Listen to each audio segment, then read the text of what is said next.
Olá a todos, sejam bem-vindos a mais um AgroJovem Podcast. Esse podcast que sempre traz novidades sobre negócios rurais, gestão, governança familiar, liderança e tecnologia.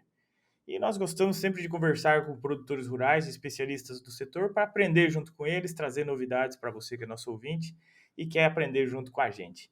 E hoje nós trazemos aqui Lucas Ingold, lá do Mato Grosso do Sul, ele que é produtor rural, engenheiro agrônomo, presidente da FamaSul Jovem, lá que ele vai falar mais depois um pouquinho sobre nós, para nós.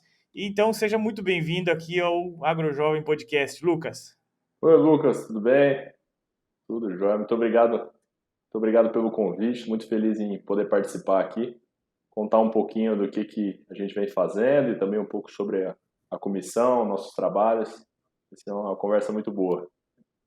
Show, show. Conta um pouquinho mais sobre o Lucas. Você é produtor rural, engenheiro agrônomo e presidente. Como que começou esse envolvimento seu com o agronegócio? Olha, o envolvimento com o agronegócio, eu acredito que começou com a fazenda desde pequeno, né? Meu pai também é engenheiro agrônomo, então a gente sempre teve o contato com a fazenda, sempre teve na fazenda. Nosso esporte de fim de semana sempre foi trabalhar o gado, trabalhar na fazenda. Então, desde pequeno, sempre estivemos ligados. E aí, eu, particularmente, decidi estudar agronomia. Estudei lá em Piracicaba, lá na Exalc. E dali em diante, continuei, claro, trabalhando no setor. Hoje, sou produtor rural, a gente trabalha na nossa propriedade, na empresa familiar.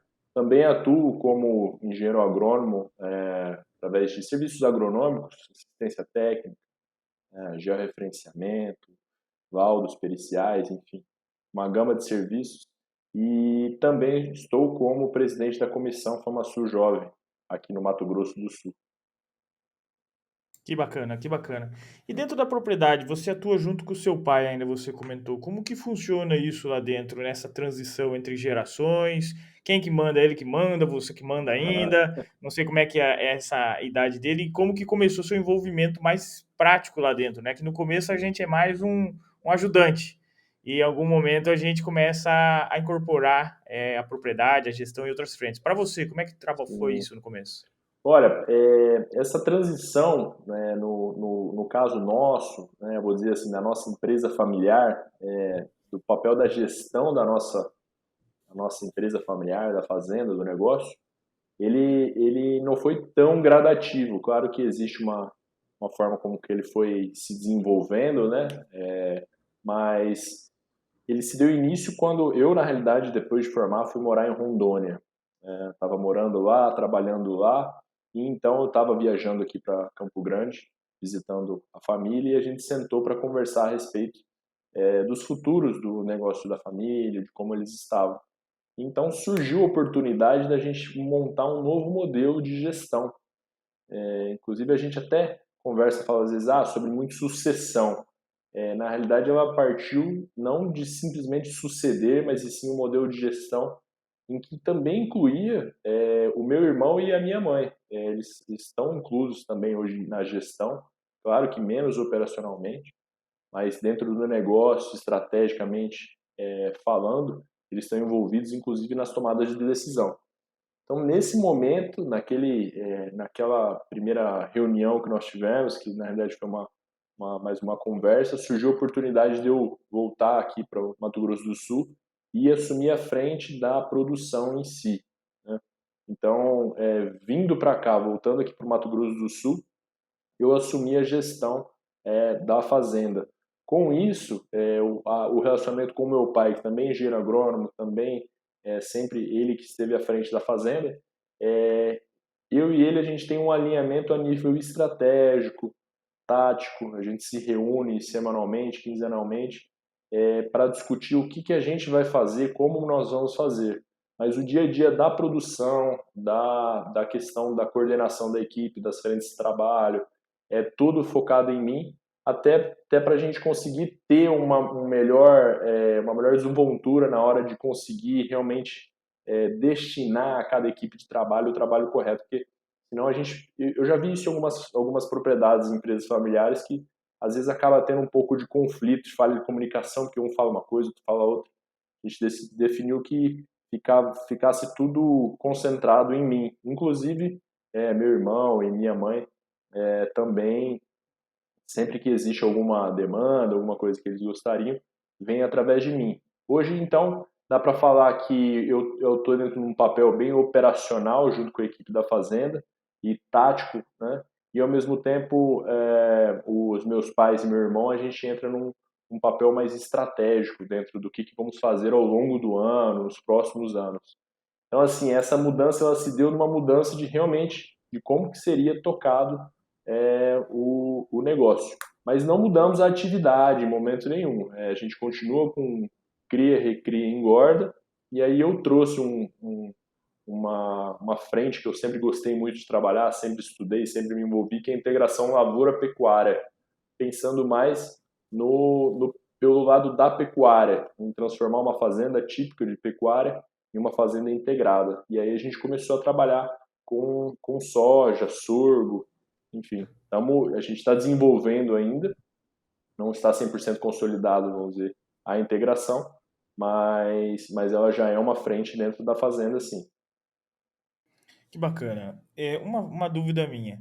Você, nessa parte de envolver e mudar o modelo de negócio, de gestão que você comentou ali assim, que vocês decidiram em algum momento e começaram a aplicar. Qual que foi o desafio que você encontrou para colocar em prática isso, né? Porque essa é a grande pegada, assim. Todo mundo quer, mas poucos conseguem executar isso a médio e longo prazo, né? Alguns até começam, mas tem discussões familiares e outras frentes, envolve financeiro, aí não abre todo o jogo. Uhum. Então, provavelmente vocês tiveram desafios. Qual que foi, assim, um que foi impactante, mas que vocês conseguiram superar? Olha, essa mudança ela vem gradativa também. Eu acredito que assim, num primeiro momento, essa passagem do bastão da operação, ele tem que ser um comum acordo entre todo mundo que seja da família.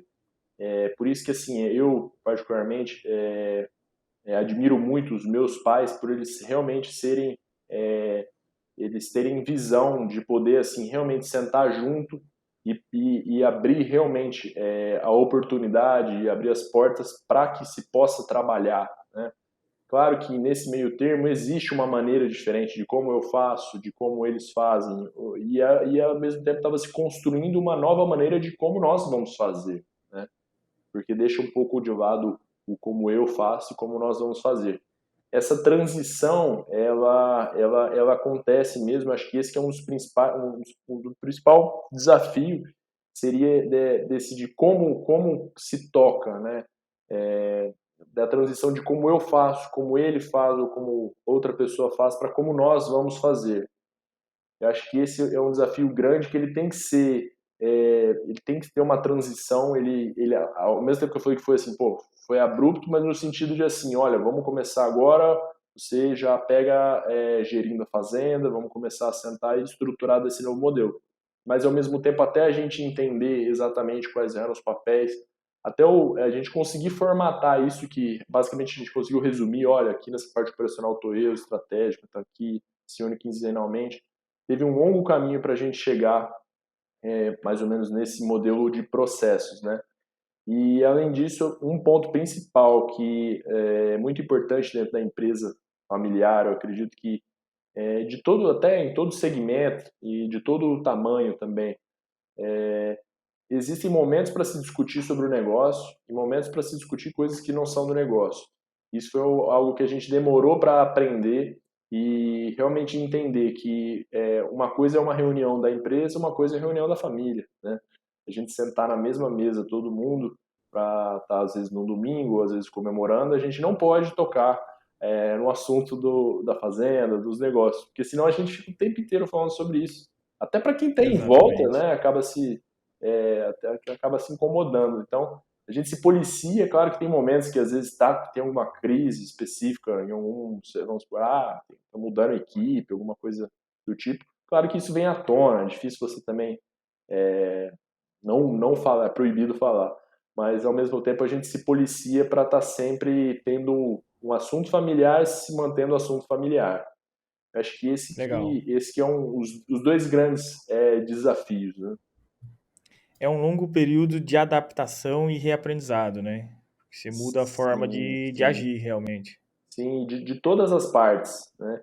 Então, todo mundo tem que estar com muita vontade de fazer dar certo, e ao mesmo tempo tem que ter muita paciência e entender que está lidando entre pessoas, a relação dentro da empresa, ela foge um pouco aquela relação pai, mãe, filho também, tem isso, irmão, relacionamento com o irmão, relacionamento com o pai é um dentro da empresa, né, não se leva a mesma, vamos supor, mesmo formato do que uma família, né, dentro inclusive das suas atribuições. Então, assim, é um momento, como você falou, acho que de grande aprendizado para todo mundo e requer muita paciência, muita educação, para entender que são vários indivíduos que vão trabalhar da mesma forma, mesmo em conjunto. Esses são os desafios mesmo. Legal, legal. E quando você vai fazendo essa transição de agricultura para pecuária, ali também tem novos desafios, né? Não digo uma transição, né? Mas no formato de integração mesmo. Como que você vem trabalhando? Qual que é o objetivo final, assim, a médio e longo prazo? Por que Então, agora, por exemplo? sim. Olha, principalmente isso das questões, engraçado que assim, as questões, quando elas são um pouco mais técnicas, eu e meu pai, inclusive, a gente até aprendeu a como comentar, falar e argumentar sobre, porque na realidade a gente tem duas pessoas na empresa familiar, meu irmão e minha mãe, que eles não são técnicos. Meu irmão é médico, minha mãe é psicóloga.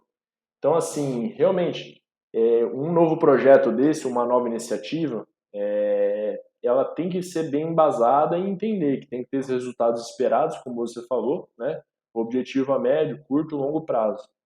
Então, como que a gente estabelece quais são, bem dizer, os resultados esperados?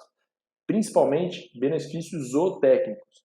A gente sempre bateu no ponto de que a integração lavoura-pecuária ela não vem simplesmente para transformar a pecuária em agricultura e basicamente aumentar sua produção em grãos.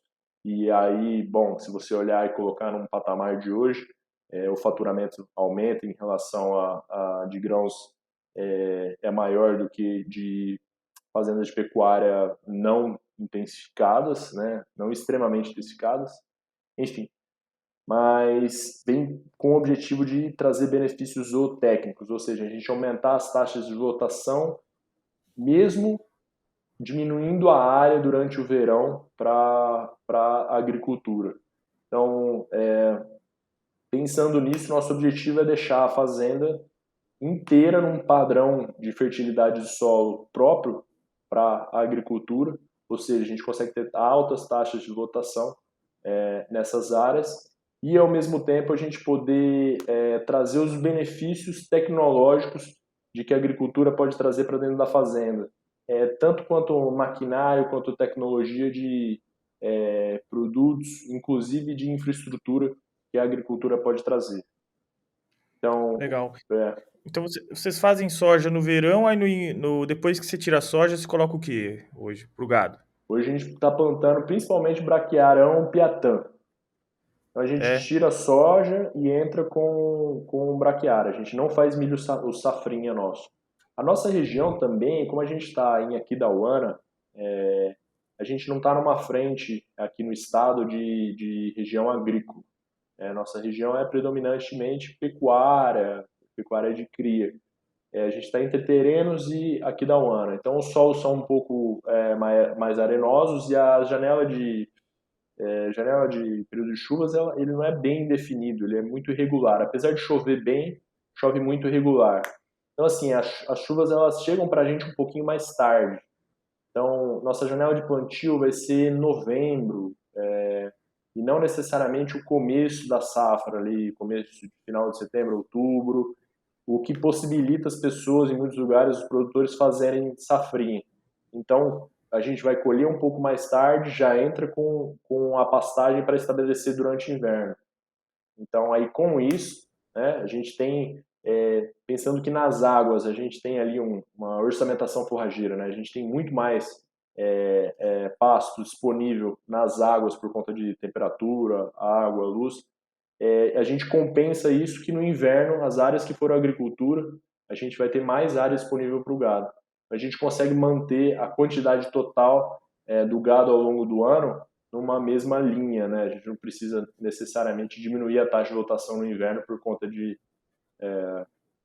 menos Que vai ter pastos. menos pasto. Isso, Exatamente. E vai trabalhando a fertilidade do solo nessas áreas de agricultura aí, com montando um certeza. perfil a médio e longo prazo muito mais interessante para trabalhar depois da braquiária, né? Nossa, braquiária, a gente pega aqui nossa SICA, especificamente a área de integração, que a gente fez correção de perfil de solo, fez correção de solo, perfil de solo. Mesmo durante a seca, você vê que o padrão da pastagem é outro. Né? Você pega um sistema radicular que vai estar lá embaixo, com certeza vai ter mais disponibilidade de água, outro, realmente, visivelmente, quando a gente tem um lado a lado lá de seca, que a gente, próxima área que a gente vai entrar com a agricultura, realmente, na seca é impressionante. Nas águas já é impressionante. Na seca, então, que você confirma, olho nu, os benefícios zootécnicos, né, os benefícios para a pastagem da agricultura. E qual que é a proporção de área hoje que vocês estão entrando com a agricultura no verão e deixando para o gado o restante? Olha, hoje, do total da propriedade, a gente está com 15% de agricultura. A gente ainda está entrando e abrindo novas áreas. Né? Quando a gente fala abrindo novas áreas, isso inclusive é um termo. O meu pai mesmo fala, como assim abrindo área? Na época, ele abrir área era realmente, né, supressão vegetal, né, para não falar. Aham. hoje em dia, hoje em dia, abrir área para agricultura é a área de pastagem que a gente vai plantar.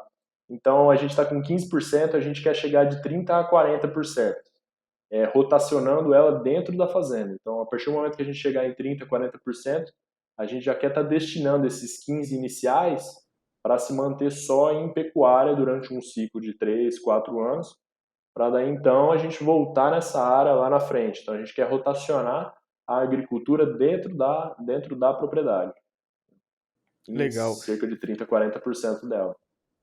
E hoje, mas vocês já pensaram em fazer, que eu sei que no Mato Grosso do Sul tem a questão da integração, né? Agricultura, lavoura, pecuária e floresta, né? Sim, sim. Chegaram a pensar nessa possibilidade ou tem alguma dificuldade que pode estar impedindo?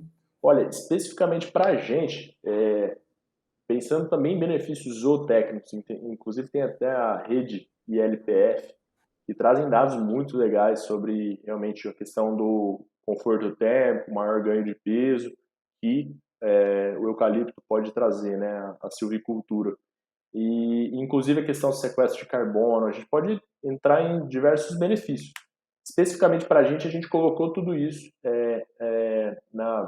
elaborando dentro do projeto, mas nossa região ela não está próxima de uma das usinas de papel e celulose.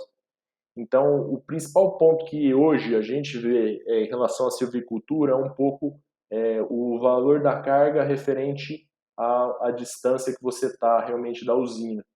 Então, o volume que você produz é muito alto, né? Então você tem que estar muito próximo da indústria para poder destinar. A gente está um pouco deslocado. Se a gente fosse fazer, a gente teria que trabalhar com carvão, né, para as siderúrgicas que tem ali, aqui da UANA, para dentro, mas aí a gente já seria um novo escopo. Então a gente preferiu, na realidade, partir focado em um ponto da integração para poder desenvolver ela muito bem, para daí em sequência a gente começar a desenvolver um novo escopo que pode ser a silvicultura, pensando talvez em carvão. Legal.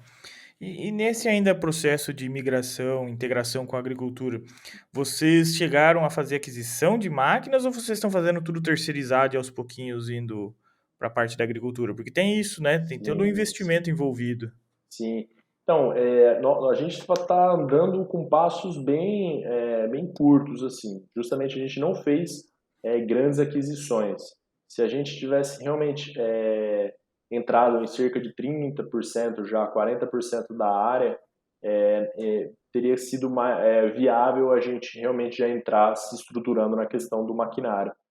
Mas a gente preferiu andar mais devagar, mais com o pé no chão, até por ser uma nova atividade, né? Até para a gente mesmo, dentro da região nossa, a gente foi pioneiro há 3 anos, quando a gente plantou a primeira safra num raio de 50 quilômetros. Ninguém nem imaginava, foi a grande questão ali da região da soja, mas dá, é só você corrigir, fazer tudo certinho que dá. Então, hoje mesmo a gente tem alguns vizinhos que já estão plantando também, já começaram a pensar nesse novo modelo. Então, respondendo a sua pergunta especificamente sobre maquinário, a gente começou primeiro terceirizando. A nossa primeira safra, inclusive, a gente terceirizou também o plantio. E aí, na sequência, hoje a gente tem plantadeira, tudo, mas a colheita ainda não, a gente não consegue viabilizar hoje a compra, vamos dizer assim, de uma colhedeira. Quando a gente chegar em 30%, eu acredito que fica viável financeiramente para a gente poder ter. E na região a gente tem ali em terrenos, não é muito, mas tem disponibilidade pessoal para colher para a gente. E um outro ponto Sim, interessante também que para a gente faz um pouco de sentido é que como a gente planta numa janela um pouco diferente, a gente colhe um pouco fora de época. Então, a gente tem mais disponibilidade de máquina, a gente não necessariamente está colhendo quando está todo mundo colhendo. Então, tem bastante terceirizado disponível. legal, legal. Isso é bom, isso é excelente. E quando a gente olha para o gado, você tem três atividades, né? Você tem cria, recria e terminação. São negócios diferentes no mesmo, né, ciclo completo, digamos assim. Sim, sim, E a gente tem sempre altos desafios agora na pecuária. A pecuária ela tem uma margem um pouquinho mais apertada. A gente tem o ciclo da pecuária, né? Que você sabe melhor do que eu. E como que você está olhando para o mercado da pecuária pensando nisso já? Porque, beleza, você tem as três frentes, mas tem produtor que tem só terminação, né? sim. Então, como que o ciclo completo te auxilia no negócio hoje para você ser mais eficiente? Sim, olha, interessante, muito, muito boa pergunta, porque realmente o ciclo completo é como se você tirasse uma das frentes do mercado. A partir do momento que você trabalha só com recria e engorda, você vai ter duas frentes para o mercado, tanto na compra quanto na venda. Já especificamente, quando a gente tem a cria, a gente consegue controlar, né, o nosso custo de produção e ter base dentro disso para entender qual que vai ser a margem final que a gente vai ter. Menos risco, né, em relação à compra. Mais especificamente, ao meu ver, o ciclo completo ele nunca vai ser o melhor dos cenários, justamente porque você está menos aberto para o mercado, então você consegue explorar menos isso, mas ao mesmo tempo é o mais seguro deles. Então você tem a cria que você sempre vai ter a sua produção garantida específica, então você consegue fazer um ciclo ali de evolução de era para saber exatamente quando que você vai ter animal disponível para abate, e, especificamente, você tendo esse lado que é um pouco mais seguro, você consegue trabalhar um pouco dentro do mercado também com mais segurança. Eu não preciso comprar 100% dos animais que eu vou recriar e engordar, mas a gente compra parte do que a gente vai recriar e engordar. Mas, especificamente, na oscilação do mercado, a gente tem a opção de não comprar. Né? E, da mesma forma, quanto ao preço do bezerro. Bom, se em alguns momentos, como a gente viu na alta do bezerro que teve, se eu estou tendo um pico, eu posso talvez sentar, fazer uma mensuração disso para entender se realmente, às vezes, o mercado está sendo favorável para a venda do bezerro, né? Mas ao mesmo tempo eu preciso garantir que eu vou continuar Na terminação. na terminação. Então, assim, claro que eu não vou vender tudo, mas é claro também que eu não vou comprar tudo. Então, o ciclo completo, ele dá mais disponibilidade, te deixa mais seguro para trabalhar dentro do mercado. Esse é o ponto de vista nosso. Então, assim, a gente tem uma parte, como se a gente tivesse uma parte do seguro renda fixa, que a gente sabe ali como é que é, um pouco mais seguro, e ao mesmo tempo a gente consegue ter um fôlego aí para poder trabalhar dentro do mercado. Mas ao mesmo tempo, o ciclo completo ele é desafiador, justamente. Você está mexendo em três frentes diferentes, né? A cria é completamente diferente da recria, que é diferente da terminação. Nossa fazenda especificamente, o formato dela em si, ele permite a gente deixar a cria um pouco fisicamente distante da recria e terminação, o que ajuda um pouco também por conta do formato dela. Ela não é exatamente um polígono quadrado. Então a gente consegue, na área da serra, que a gente chama, a gente consegue destinar ela para cria, para a gente poder tentar fazer dentro daquela área específica, mais voltado para cria, porque senão dentro do mesmo espaço físico é mais difícil de trabalhar mesmo. Então é bem desafiador o ciclo completo, sim. Entendi. E você avalia as margens de cada ciclo desse? Para ver qual que está mais te dando rentabilidade? Olha, especificamente com um número na ponta do lápis eu ainda não consigo trazer. Eu quero chegar nesse número, entendeu? Hoje a gente consegue ter os números da fazenda e intuitivamente enxergar qual que está o lado melhor. Mas assim, por exemplo, hoje exatamente o custo do bezerro produzido, eu ainda não cheguei nesse número. A gente está na questão da gestão, primeiro estruturando a fazenda como um todo para entender exatamente onde que estão todos os custos, né, todas as receitas, quais são as margens, e esses números a gente tem. Mas especificamente de cada atividade é o próximo ponto, para a gente justamente poder colocar na balança e saber se está sendo uma boa ou não. É porque às vezes você pode camuflar, né, uma atividade porque está sendo escoltada, né, ali pela outra. Vou dar Sim, um exemplo. Você vende bezerro para terminação, né? Novilha para terminação. Então, você está colocando o custo na terminação do preço de mercado aqui. Você não movimentou dinheiro, mas você teve um custo econômico aqui, sim, sim, sim, com certeza. né? E a atividade teve uma receita econômica, não movimentou dinheiro nesse momento, Sim, movimentou o sim, animal, né? Ele trocou de fase. Mas automaticamente isso deveria entrar como uma receita e uma despesa para o sim. outro, né? Para você ver, tá, quanto que eu tô com margem em cada um aqui, em cada Isso, para momento, né? entender. E ao mesmo tempo elas vão oscilar. Tem hora que a cria ela vai estar melhor a margem dela, tem hora que a cria vai estar pior a margem dela, assim como referente às outras. De certa forma, um acaba ancorando o outro. Se você analisar como um todo, talvez a margem do ciclo completo nunca vai ser maior do que as outras, mas justamente por conta disso, por conta dela estar se sustentando, né? Então, realmente, a gente ter exatamente a cada uma das operações, a gente vai conseguir tomar decisões ainda melhores. Em algum momento, com certeza, numa alta faz muito sentido, talvez, vender bezerro, né? E talvez um Isso. momento como agora, talvez valha a pena engordar fêmea, né? E comprar bezerro. Então É vai, porque o teu custo, o teu benchmark, o custo de oportunidade é o mercado, né? sim, sim.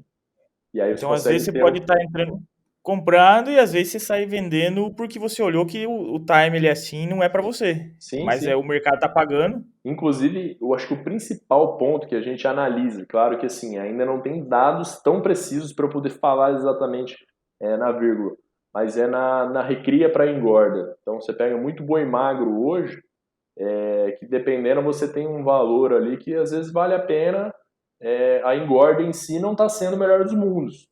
E isso também pesa muito referente ao quanto que a gente vai investir na engorda. A gente faz uma conta específica para ela, para entender se realmente vale a pena gastar cartucho ou não. A gente não segue um padrão exatamente do trato de terminação. Tem lote que a gente termina com pouca suplementação. Tem lote que a gente suplementa bastante porque quer dar um giro mais rápido e, e ao mesmo tempo tentar uma margem maior, mas claro que aí depende muito de mercado também, tanto de compra de insumos quanto de venda. Eu fiz essa pergunta porque quando eu penso no ciclo pecuário é o seguinte, quando o preço está lá em cima, a novilha sobe. E quando ele tende a cair, ela vai cair junto depois. E você tem os dois, né? Você pode entrar Tem? num, né? Você pode mandar para engorda ou vender aqui na recria. Então, quando o preço está lá em cima, se você manda para engorda, você também aumentou teu custo da terminação. Sim, sim. Mas se você mandar para o mercado, você segura e o dia que ele começar a dar em baixa, você pode entrar comprando até de um terceiro, né? As novilhas Sim, para sim. engordar. E aí, na E aí realidade, você pode. você sai na hora certa e entra na hora certa. Você vendeu a sua novilha, você vai comprar a mesma novilha a um preço muito mais em conta do que você pôde vender a novilha.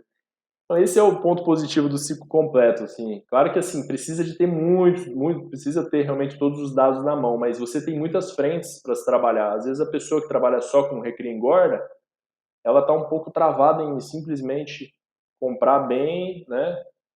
o máximo de ganho e vender o melhor possível. Na realidade, aqui a gente tem várias frentes, tanto na cria, né?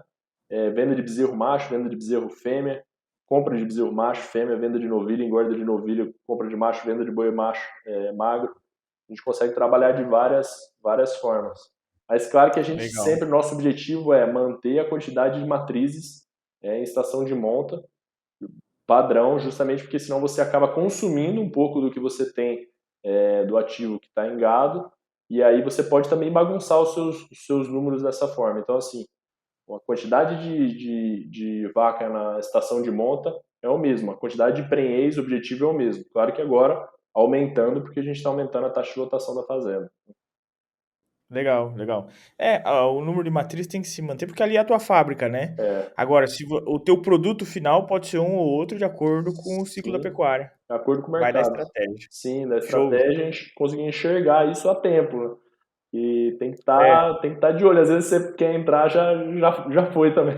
é porque se a gente for na conversa de outros produtores, a gente faz, às vezes, sai no momento errado, né? É, Porque o mercado ele é muito emotivo sim. e ele cai e ele sobe muitas vezes sobre uma influência externa que está com interesse no mercado também, né? Uhum, sim. Então E a gente talvez seja aquela emoção do momento em que todo mundo, né, todo mundo entra e fala, é agora. E realmente às vezes não é só estratégia mesmo. E aí talvez você entrou errado. Acontece mesmo. Legal, legal. Lucas, vamos lá. Você tem um trabalho, você vem trabalhando umas frentes também junto com o FamaSul Jovem, né? Que é um Sim, trabalho aí junto com os sindicatos e tudo mais. Você pode explicar para sim. nós como é que funciona essa frente aí com os jovens hoje? Claro, claro. A FamaSul Jovem, ela é uma comissão dentro da FamaSul. A FamaSul aqui no Mato Grosso do Sul é a Federação de Agricultura e Pecuária do Mato Grosso do Sul. Ela reúne todos os sindicatos aqui do Mato Grosso do Sul. Então, todos os sindicatos elegem a federação. Assim como a nível nacional, todas as federações dos estados elegem a confederação, que é a CNA. Então, dentro da FamaSul, a gente tem a FamaSul Jovem, que é uma comissão fundada por jovens, ela é tocada e conduzida por jovens e focada, né, em atingir o público jovem. A gente fala que assim, nossa missão especificamente é conseguir trazer tanto a importância do setor para a sociedade, como também ajudar o público jovem a se inserir no mercado profissional do agronegócio e, e ao mesmo tempo trazer a real importância que as instituições que a gente vê, tal qual a FamaSul e os sindicatos, a importância dessas instituições para o setor também. Então, ela atua em a comissão a gente trabalha em diversas frentes e diversos projetos, principalmente pensando em atingir o público jovem, mas cada um dos projetos pende mais para um lado. Vamos supor, a gente tem um projeto que chama Embaixadores do Agro. O Embaixadores do Agro, a gente tenta trazer um pouco a dinâmica e o diálogo internacional sobre o agronegócio aqui para o Mato Grosso do Sul. Então, a gente envolve o público jovem dentro desse projeto, justamente para a gente tratar desses assuntos internacionais. Ao mesmo tempo, a gente tem FamaSul na universidade. A gente faz uma ponte junto com a universidade e a FamaSul, apresentando não só quais são as ações da FamaSul, como também as ações da FamaSul Jovem e também mostrando qual que é a importância do setor para a sociedade e das instituições do setor. Então, tem algumas frentes que a gente atua, especificamente. E tem várias comissões no estado espalhadas também, né, que os jovens fazem. Isso. No Mato Grosso do Sul, na realidade, a gente tem algumas frentes. A gente tem membros da comissão jovem, né, da comissão FamaSul Jovem, em alguns outros municípios. A gente tem o pessoal em Três Lagoas, tem o pessoal em Dourados, tem o pessoal em Chapadão, tem o pessoal em Maracaju. Claro que uma das missões hoje nossa da comissão jovem é capilarizar ainda mais as comissões jovens em todo o estado. Assim como em alguns outros estados, a não ser o Mato Grosso do Sul, tem vindo surgindo novas comissões jovens também ligadas às federações. Legal, legal. Então, é um trabalho que vocês vêm fazendo. Vocês têm reuniões semanais, mensais? Como é que funciona? Olha, nós temos uma reunião ordinária mensal e uma outra reunião mensal também, que ela é extraordinária, não necessariamente ela vai acontecer. Justamente para tratar dos projetos, de como estão sendo, como que estão caminhando as ações que a gente desenvolve. Por exemplo, a gente tem uma outra ação que se chama Expedição MS, justamente para buscar capilarizar e conhecer mais o Mato Grosso do Sul. A gente vai juntando pessoas de vários outros municípios, rodando o Mato Grosso do Sul, conhecendo diversos setores, que o Mato Grosso do Sul ele tem uma diversidade grande quanto à região. O leste tem mais silvicultura, o oeste mais pecuária, o sul é mais agrícola. Então a gente vai rodando o estado, ao mesmo tempo fortalecendo pessoas para dentro da comissão, dentro dessas regiões. E então, especificamente, a gente vai fazendo o acompanhamento dessas ações. Então, normalmente, uma reunião mensal ela é feita presencial, lá na FamaSul mesmo, e a gente faz uma segunda reunião mensal, que seria o extraordinária, que ela é feita online, até para o pessoal que não pode estar presencialmente, que é do interior, conseguir participar também. Legal, legal. Show de bola. Bom saber da FamaSul. E para você que está Sim, interessado, né, sim. manda uma mensagem para o Lucas lá, que ele já explica mais detalhadamente como funciona. E para Sim, você que está sim. nos acompanhando até aqui no podcast, a gente falando bastante de gestão, quem tiver interesse em fazer gestão, basta dar uma procurada aqui no QR Code no e-produtor, né, se cadastra lá, alguém vai entrar em contato e pode te explicar como é que funciona a plataforma de gestão financeira agronômica e zootécnica do e-produtor. E para quem é do Mato Grosso do Sul, a gente é parceiro do FamaSul Vantagens, que tem um programa nos sindicatos rurais, onde o produtor que é associado aos sindicatos rurais do Mato Grosso do Sul tem um desconto exclusivo aí para quem for querer conhecer o e-produtor. Então, vale a pena para o pessoal do MS, hein? E Lucas, Legal. agora você está passando por uma Oi. nova fase aí. É o Lucas produtor, é o Lucas agrônomo, é o Lucas presidente da FamaSul e agora vai ser o Lucas casado, É, é isso? a gente está aqui na semana da reta final aqui, Lucas.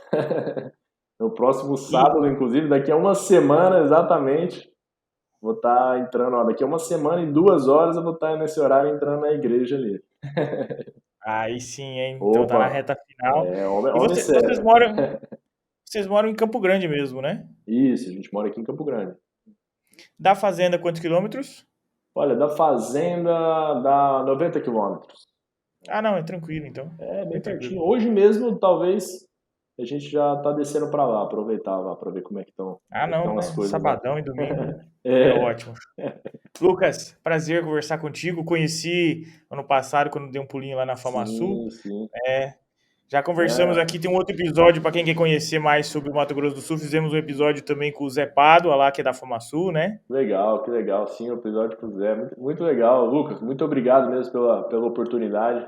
Acho seu trabalho aqui no podcast muito importante. Acho que comunica bem. Está de parabéns a forma como você comunica, traz os assuntos, envolve as pessoas. Eu acho que o pessoal que assiste realmente, todos que eu converso que assistem realmente gostam muito do conteúdo, da maneira com que ele é tocado. Eu acho que é um podcast muito legal, muito rico, informações muito ricas. Muito obrigado Ah, por poder participar, realmente é um prazer.